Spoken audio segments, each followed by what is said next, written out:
যখন আপনজন নিয়ে ঘুরে বেড়াই সাথে, আমি শুধু হারিয়ে যাই নিঃশব্দ এই রাতে।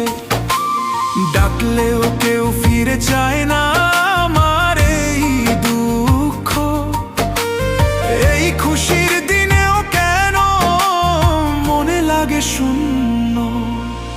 আমি যাব কেমনে